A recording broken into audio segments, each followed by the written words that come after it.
Nahibaw ba mo asa mamahimong ma-produce ang vitamin D? Matud pa sa www.nutrition-info.com, ang vitamin D ma-produce gikan sa lawas sa tao ug gitawag kini na the sunshine vitamin. Ang vitamin D makatabang sab aron magpabaskog ug magpaligon sa atong ngipon ug kabukugan. Kini si Pagtuki Chrisley naghatod niining mga gagmayng kaalam.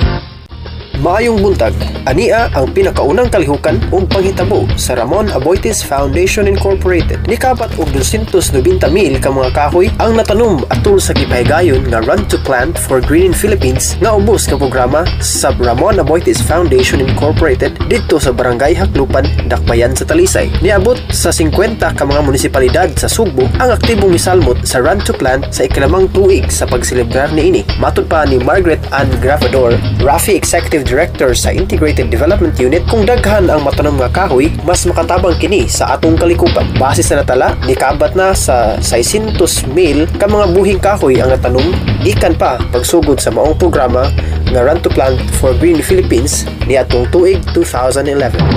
Ni-turnover og 5 ka mga school buildings ang Dolores Aboitiz Children's Fund nga ubos sa programa sa Ramon Aboitiz Foundation Incorporated kon Rafi Dasef ni atong niaging adlaw. Formal nga gi-turnover sa 5 ka mga barangay sa Asturias ang 5 ka mga tunghaan sa daycare centers. Ang mga benepisyaryo mao ang barangay sa Lunas, Uwak, San Isidro, Tag-Amakan ug Manggiyao. Matud pa ni Rafi Chief Operating Officer Dominica Chua, ang maong programa usa lamang kabahin sa Ramon Aboitiz Foundation Incorporated. Nang hinaot siya nga mahuman na ang katungkuran sa mga tulunghaan sa umaabot 2016 sa sunod tuig. Ug mao kini ang naitabo karong simana sa Ramon Aboitiz Foundation Incorporated. Kini si Pagtuki Buen. Maayong buntag.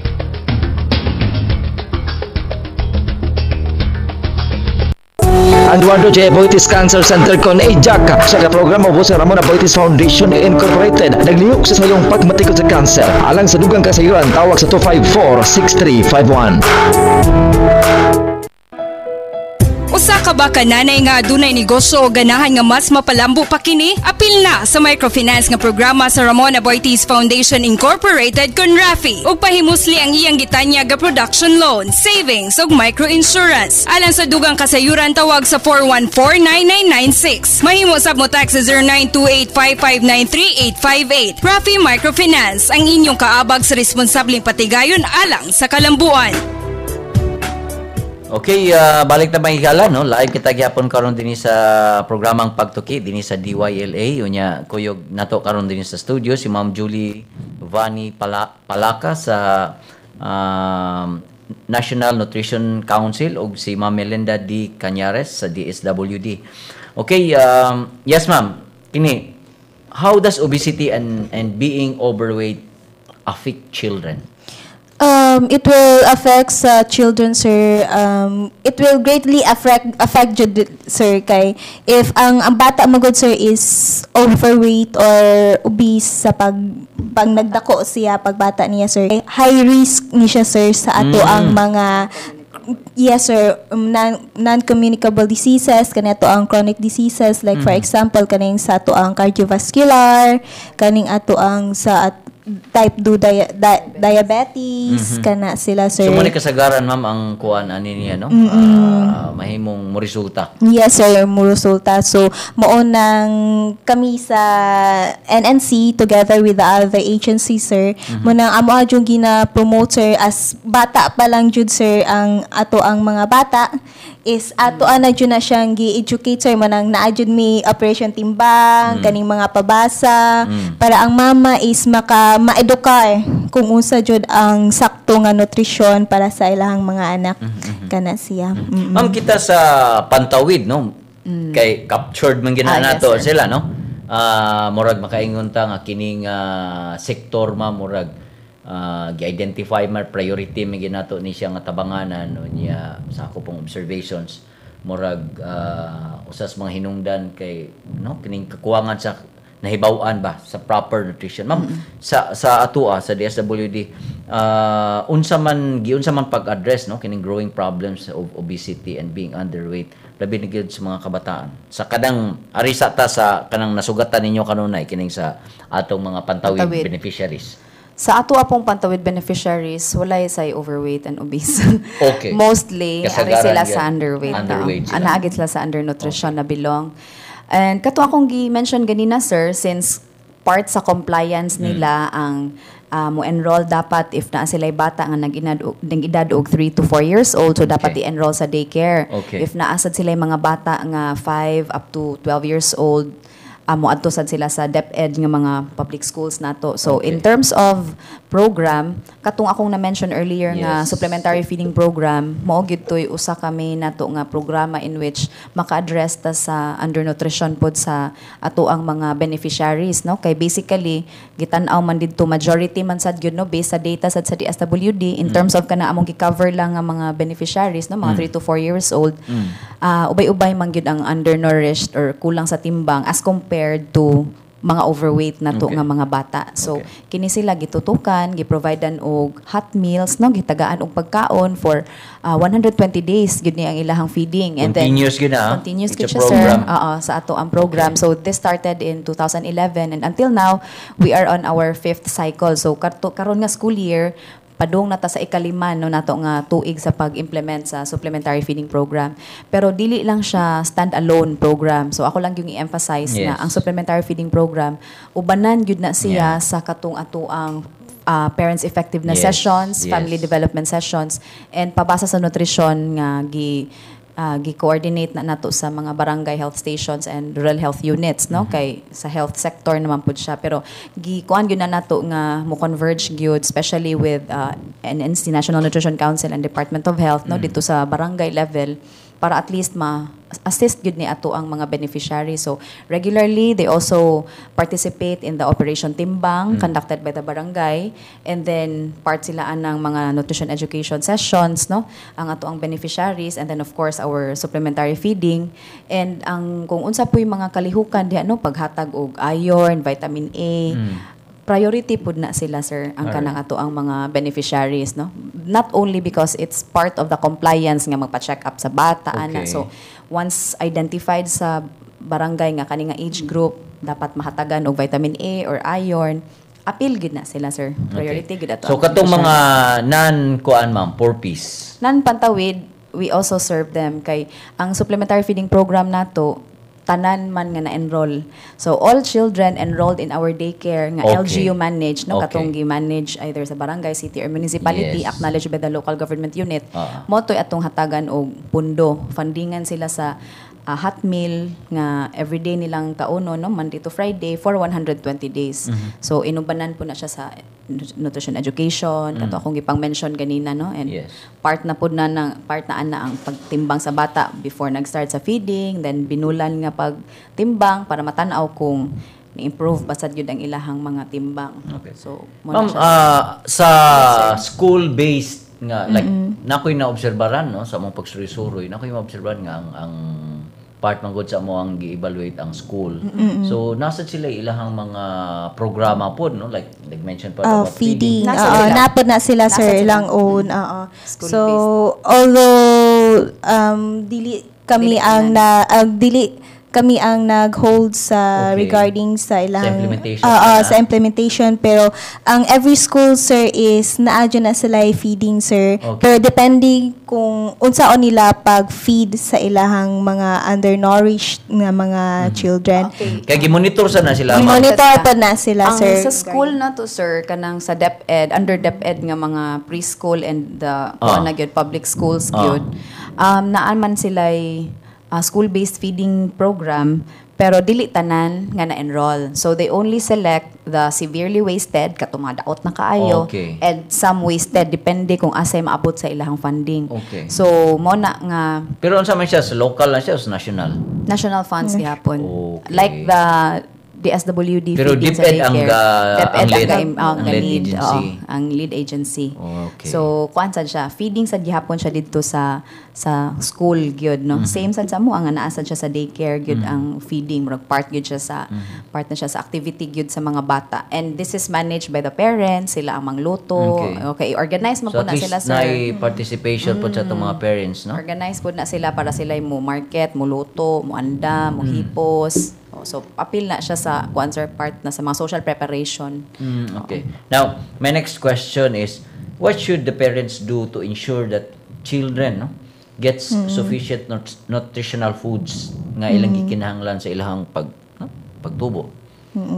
So, para ma-ensure sa to ang parents sir nga na makuha sa bata ang kaniyahang kinahanglan nga mga nutrition sir, always remember lang dyan sir is katong sa to ang 3 basic food groups nga gingon ni Ma'am Miss Mel kaganina nga kato ang Go, Grow, and Glow sir. So, naatay kanon, naatay sudan, karne baron or isda, and then syempre sir ang gulay di dyan na to makakalimtan. Kay natay gitawag sir nga gina-promote karon sa to sa NNC is katong atong gitawag nga Pinggang Pinoy. So dito sir is gipakita kung Pinggang Pinoy sir. Pinggang Pinoy, oo. Okay. So gipakita dito sir kung unsay forma sir sa ato ang plate jud sir. Okay. So half sa ato ang diagram. Half sa ato ang plato sir is kaning ato ang glow, so ato ang prutas o katong ato ang gulay. Okay. And then another half katong 1/4 sa half sir is kato ang kanon, og another 1/4 is ang katong ato ang sudan. Alright. Isda baron kana siya or karne. So murag angay gyud mga higala kamong naminaw diha karon labi na gyud sa mga kabataan. Kinahanglan guided gyud sila sa ilahang mga gipangkaon. Yes ma'am. And then also po sir is naatay gina-promote karon katong 10 commandments sir. So 10 commandments. Yes sir, 10 commandments. Alright. So same to siya sa 10 commandments ni sa to ang ato commandments para makahinumdum ta. And then every day po na siya sir na ginapaskil para ang ato ang mga atong mga citizens is makakita kung unsa jud ang 10 commandments. So naapot ta sa every natay gina-promote every lungsod sir natay gitawag nga KP sir or kaning kalusugang pangkalahatan o kaning sa high five sa DOH sir. So ni partner pod ang NNC and other agencies para mo promote about nutrition pod sir. So yes ma'am, go ahead ma'am. Ako lang idugang Yes, katong ni Miss Bunny regarding Pinggang Pinoy or the healthy food plate and then the 10 commandments. Actually, 10 commandments na sila mga 10 nutritional guidelines na siya very concise and yet kuan gid siya kanang ma-apply gid nato. In addition sa gi-mention na ang parents pod maka-ensure sila nga mudako ilang mga anak nga healthy is first naatay gitawag og first 1,000 days. Okay. So mo pud nay ato ang usa nga gi-advocate in which from the time nga gi-conceive ang bata namabdos ang mama until mag-edad og 2 years old ang bata mo nay first one. Alright. So diha dapat mo invest ang mama sa proper nutrition. So siya mismo, if you're planning to get pregnant and to have a baby, imo da ang kaugalingon, imong andamon, dapat healthy na imuhang pamaagi, imong kinanan, ang imuhang lifestyle, imuhang ng usbon para ma-accustom imong lawa sa insakto na. So once you conceive, mag-ihap na nagsugod sa 1,000 days, imo na pud nang i-ensure nga naka-prenatal visits ka, insaktong imuhang mangikaon, insakto tanan ang gi-prescribe sa imuhang doctor. Then once manganak na ka, exclusive breastfeeding atong gi-promote from 0 up to 6 months of age. Breastfeeding. Breastfeed exclusive, but ipasabot walay laing ihatag sa bata. Wala ihatag nga tubig, juice, lanot, loud, gatas ragyod sa inahan, for the first 6 months of life because mo na siya ang very sufficient na with the nutrients nga gikinahanglan sa bata and maka-ensure nga magdako pud na ang bata nga insakto. Okay. So at kay ang content sa milk, importante kayo.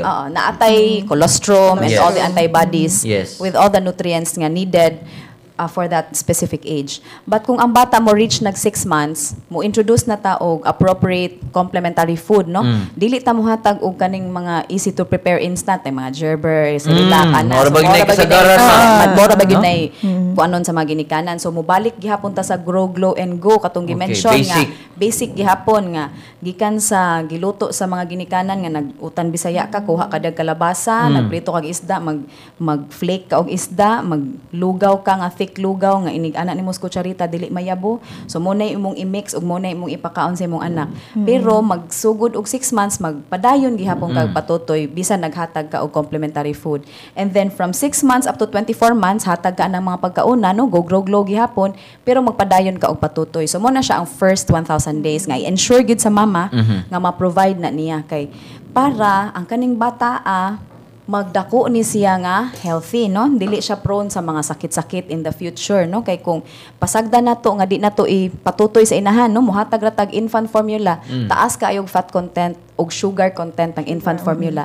That's why dagko ang mga bata nga gipatutoy sa botelya no dagko dili siya dagko nga nindot dako siya nga prone to obesity and overnutrition. So kuyaw pud ng bataa in the long run nga kung dili mabantayan yung timbang, ang immune system. Kung dili mabantayan ng timbang, magpadayon og padako, kuyaw sad siya sa mga sakit-sakit sa kasing-kasing, sakit-sakit no sa katong diabetes, katong gi-mention ganina. So kanang first 1,000 days mo gyud na ato among mo pud na atong gi-promote no on top sa katong atong pinggang Pinoy and the 10 commandments. Yes. So mga igala no, kung inyong nadunggan no ang mga gipapaambit no sa atong mga bisita, importante gid kayo no. Labi ni gid kanatong mga ginikanan nga dili kinahanglan nga kanang ato yung tagaan o kanang mga mamahalo no. So inyong nadungog na. Apan ato ginang padayonon no atong diskusyon, human lamang ni pipila ka mga mensahe. Kay baba mo unsang labing dakong organ sa atong lawas? Matud pa sa www.nutrition-info.com ang panit sa tao mo'y labing dakong organ sa lawas. Di nagprotekta kini sama sa sakit o inspeksyon o pagmintenar sa temperatura sa lawas. Kini si Pagtuki Chrissy naghatod niining mga gagmayng kaalam. Maayong buntag, ania ang mga pinakauwahing balita nga adunay kalabutan sa atong kalambuan. Gipahigayon ang groundbreaking ceremony alang sa katukuran sa Terminal 2 sa Mactan, Cebu International Airport sa siyudad sa Lapu-Lapu. Gipanguluhan ang maong kalihukan ni Presidente Benigno Aquino III, kauban sab si DILG Secretary Mar Rojas, mga kawani sa DOTC o ubang ahensya sa gobyerno, lakip si Cebu Provincial Governor Hilario Davide III. Nasayran nga ang bagong terminal pagatukuron sulod sa tulo ka tuig diin gibanabanang mahuman ang unang phase niini sa tuig 2018. Nihulagway sab nga mas musaka pa ang mga pasahero niini nga gikan sa 4.5 milyones kada tuig ngadto na sa 12.5 milyones kada tuig. Seminaron ang mga driver ug operator sa taxi sa Organizing Committee sa Asia Pacific Economic Cooperation kon APEC. Tumong niini mao ang pagpangandam sa dakong kalihukan karong umaabot Agosto ning tuiga. Matod ni Provincial Assistant Administrator Ramil Abing, pangulo sa Local Committee Operations, atul unya sa maong seminar pasabton ng mga driver ug taxi operator sa kamahinungdanon sa pagpahigayon sa APEC dinhi sa Dakbayan. Dugang pa, tudloan sab sila unsaon pag-abi-abi sa mga langyang pasahero labi na kung magpatudlo sa lugar diin adto pagahimuon ang panagtigom sa mga delegado sa APEC. Nikabat og 470 city ka mga tinunan ang nigraduar sa Alternative Learning System kon ALS nagagikan sa 20 city ka mga barangay sa Dakbayan sa Mandaue. Niabot og 435 ang nigraduar alang sa high school ug 32 ang nigraduar sa elementarya. Samtang 15 kanila nga nagagikan sa high school ang nakadawat og pasidungog isip mga top achievers. Dugang kalipay ang nadawat sa ubang nigraduar gumikan kay nadawat sila on the spot atul sa gipahigayon nga job fair nga gipanguluhan sa Public Employment Service Office kon PESO. Samtang duha ka tulunghaan ang Intelligence ug Informatics ang tanyag og full scholarship sa kolehiyo. Ug mao kadto ang mga balita sa kalambuan karong semana. Kini si Pagtuki Buen, maayong buntag. Usa ka ba kananay nga adunay negosyo o ganahan nga mas mapalambo pa kini? Apil na sa microfinance nga programa sa Ramon Aboitiz Foundation Incorporated kon Rafi. Ug pahimusli ang iyang gitanya ga production loan, savings ug microinsurance. Alang sa dugang kasayuran tawag sa 414-9996. Mahimo sab mo tax sa 09285593-858. Rafi Microfinance ang inyong kaabag sa responsableng patigayon alang sa kalambuan. Ang Eduardo J. Aboitiz Cancer Center kon Jack sa programa po sa Ramon Aboitiz Foundation Incorporated naglihok sa sayong pagmatikot sa cancer alang sa dugang kasayuran tawag sa 254-6351. Okay mga igala, balik ta mo mong giyawag no nga mo tampo sa ato ang Facebook account atong pangutana, what do you think is the best way to maintain good health and proper nutrition. So pwede ninyong i-post mga higala sa atong Facebook account unya ato ning basahon sud sa ato ang oras dinhi sa programa unya you get a chance to win limited edition pagtuki freebies mga higala. Okay. So nasa linya karon si Ma'am Iris Andrino. Yes, Ma'am Iris, good morning. Hello, good morning. Morning, Tat. Yes, ma'am. Good morning. Ma'am, kuyog na to karon diri sa studio sila si Ma'am Julie Palakas sa National Nutrition Center ug si Ma'am Mel Canyaris sa DSWD. Yes, ma'am, una siguro nung pangutana as a champion for early childhood care and development kamo sa DASEF, ma'am, unsa may inyuhang pagtan-aw kabahin ni ining proper nutrition labi na gyud sa mga atong mga kabataan? Actually, importante jud ayon na siyang nutrition because nutrition is a very important component of early childhood care and development. Because ang brain development man gud sa bata, naa siya nahitabo ana nga stage, no? In fact, 50% of the brain development happens in the first 4 years of the child. And another 30% happens on the 8th birthday of the child. So kung imuha siyang i-add, that's 80% of the brain development happens in 0 to 8 years old, which is early childhood care and development. And kana siya, Tat, dili na siya itabo kung ang bata dili siya hatagan og sakto nga nutrition.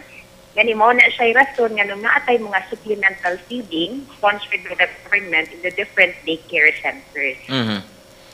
So mo ni siya, ma'am, ang kinahanglan gyud nga buhaton, no? Og labi na gyud diha sa atong mga institusyon, no? You mentioned about the daycare center nga kinahanglan mo ni ang ilahang mga pangbuhat pod. Yes. Yes. Ma'am, unsa man ka importante to maintain a proper nutrition labi na gyud sa mga kabataan, no, sa ilahang pagtubo ug sa ilahang total development? As mentioned, importante jud kayo siya kay ang pag-develop sa bata nakasalalay po diha ang iyahang kind of nutrition nga na dawat. So, mo na dili niya makuha ang full development kung wala po siya igong sustansya or igong nutrition nga maka-sustain sa iyahang development nga expected sa iyahang age. So kami sa DASEF, ang amuang programs and services naagid ni nag-focus sa construction of the daycare centers. However, nasa ni pipila ka mga services nga nagtan-aw ana, no, sama sa ato ang grants component. Gani last year na atay gi-fundan usa ka institution, it's a daycare center gihapon, no, specifically sa Ermita. Kita mo ay nag-fund sa ilahang supplemental feeding because we see the value in nurturing the child at that particular age. So, ma'am, kumusta man? Unsa may mga kanang positibo nga resulta nato sa to ang programa labi ni gyud sa Ermita nga imong gi-mention? Yes, happy kayo ni kay ang Ermita usa sa mga top 10 malnourished barangay, no, in terms of malnourishment. Usa siya sa top 10 barangay sa Cebu City. But with that intervention, together with our partner agency, Children of Asia, natamtang gyud ang Ermita sa mga barangay nga naay malnutrition. So, lipay sa kayo ato ang mga barangay officials ni ana. So, naatay mga best practices nga ato nahimo dito.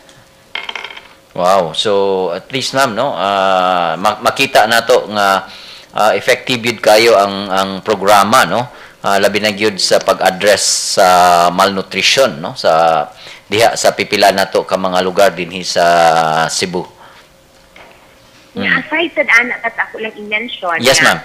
Aside sa nagpakaon ka sa mga bata, in the process ato sang gi-educate ang mga parents kung unsa di ay ang saktong pagkaon nga ato ang ihatag sa ato ang mga gagmay nga bata. So mao na nga dili ta mo allow og mga junk food inside the daycare centers, no, particularly sa katong atong gisuportaan, which is naa sa Barangay Ermita. So ma'am, nining atong pagsaulog sa Nutrition Month, naabay mga activities nga gipasiugdahan sa atong opisina din, pwede naton siyang mapahibaw ngadto sa ato ang mga kaigsuonan. Ang ato ang focus manggod sa Dolores Aboitiz Children's Fund, since we are under the education focus area, it's more on education. However, sa ako pang dimension ganina, dili man nato malikayan na kailangan sa natin i-consider ang nutrition aspect, kay importante man na siya sa ACCP. So karon busy kaayo ni kay we are in the process of constructing different daycare centers in the different province of Cebu. Pero amon sa na siyang di paningkamutan nga sa mga daycare centers na amo ang gipangtukod naa sa supplemental feeding nga nahitabo sulod sa daycare centers, which is funded by the national government. Oh, okay. So, Ma'am Iris, daghang kang salamat, Ma'am, ha, sa imuhang panahon sa pakiguban na mo karang buntaga unya sa mga importanteng kasayuran sa ngayong gipaambit. Okay, walay sa payan. Daghang salamat. Okay. Daghang salamat, Ma'am, and God bless. So, mo ko to si Ma'am Maria Iris Andino, no, sa Rafi Dolores Aboitiz Children's Fund, no. Siya may kasamtangang executive director o matod pa niya. Aside from the daycare center constructions, usasad sa mga programa nila or serbisyo nga ilang gi-provide, ang kining gitawag na to kining supplemental feeding program sa mga daycares, no, nga naa ang DASEF o ang Ramon Aboitiz Foundation, mga higala. Okay, balik ta nila ni Ma'am Mel o ni Ma'am Van.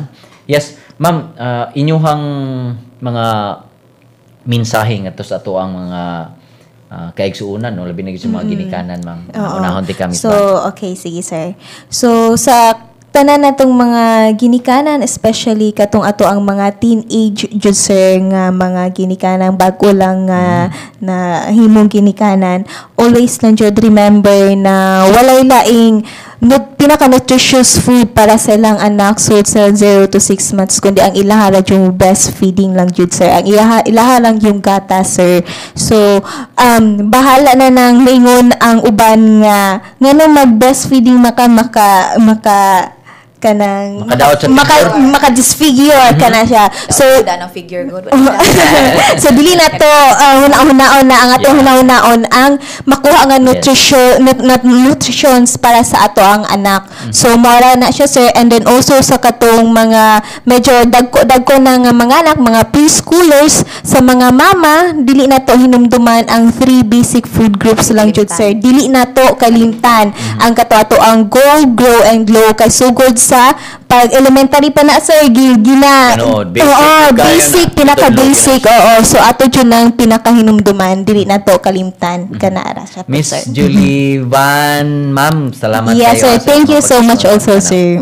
All right. So, yes, Ma'am, ang imong mensahe ngadto sa tong kaigsuunan pod. Okay, sir. So ako lang tong dugangan ang katong kang Miss Vanny, and then ako lang i-emphasize gyud tong first 1,000 days, no, nga from the time nga gimabdos ang bata hangtod mag-edad siya og 2 years old, mo na siya ang 1,000 days. So diha mo invest dapat sa proper nutrition ang usa ka inahan para ma-ensure nga healthy gyud magtubo ang iyahang bata. So naglangkob naman diha ang pagpatutoy sa bata o katong paghatag og insakto nga pagkaon once mo abot og 6 months up to 24 months. Siya sa mismo, ha? Siya sad mismo. So while magmabdo siya, dapat insakto pud yang gikaon, nagsubay sa Go, Grow and Glow or katong ato ang Pinggang Pinoy.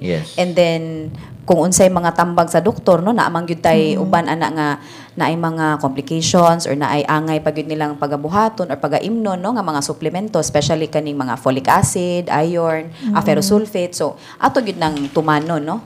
And ang dugang nakuana is sa ato ang Go, Grow and Glow, gi-emphasize gyud na nato nga dapat i-increase nato ang consumption nato or atong pagkaon sa mga utan o prutas. Kay mao ginay nagkaubos, no, based sa National Nutrition Survey, nagkaubos gyud ang gidaghanon, no, sa atong gikaon nga vegetables and fruits.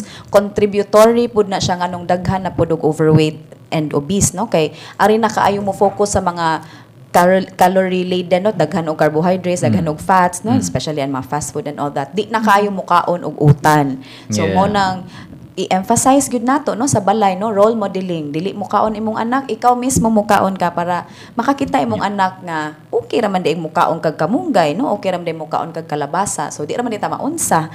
So i-increase nato ang consumption sa fruits and vegetables. And of course, increase our physical activity. Yeah, So physical importante activity 30 minutes a day.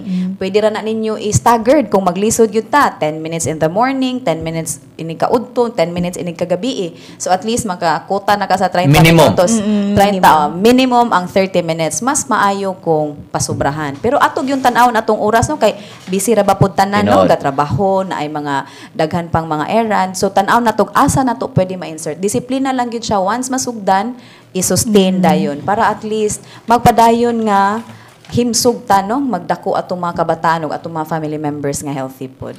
Yes, daghang kayong salamat Mamel no. Kanyari sa imuhang presensya karon og Daghan labi po na kayo gyud sa salamat, imuhang sir. magipaambit no. I'm sure nga daghan kayo sa makutlo ang atong makikisuunan no sa inyong gipaambit karong buntaga. Daghang salamat pag-usab Ma'am Jolie. Okay, thank you kayo po, sir. May galawan nagkitay panahon og dinhi natapos atong tulumanon sa ngalan sa kong kaubanan sa buhat. Sila si Miss Jane Fabiliar ato ang program manager, kang Sir Chris diha sa technical, kang Ma'am Carol Ballesteros ang ato ang communication officer sa Rafi, inman ka Ma'am Dumi Chua atong chief operating officer sa foundation. Moingon na lang ko ang tuod sa sunod semana sa samang takna adlaw og stasyon. Mayong buntag mga Bisaya.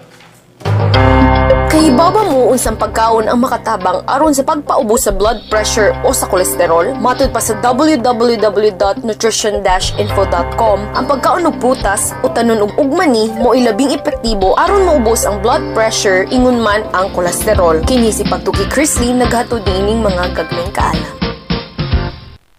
Ang Eduardo J. Boitis Cancer Center kon Jack sa programa po sa Ramon Boitis Foundation Incorporated naglihok sa sayong pagmatikod sa cancer alang sa dugang kasayuran tawag sa 254-6351. Usa ka ba kananay nga adunay negosyo o ganahan nga mas mapalambo pa kini? Apil na sa microfinance nga programa sa Ramon Boitis Foundation Incorporated kon Rafi. Ug pahimusli ang iyang gitanya nga production loan, savings ug microinsurance. Alang sa dugang kasayuran tawag sa 414-9996. Mahimo sab mo tax sa 0928-5593858. Rafi Microfinance ang inyong kaabag sa responsableng patigayon alang sa kalambuan. Og dini matapos kining tulumanong, tapos kining tulumanong, tapos kining tulumanong, tapos kining tulumanong, tapos kining tulumanong, tapos kining tulumanong, tapos kining tulumanong.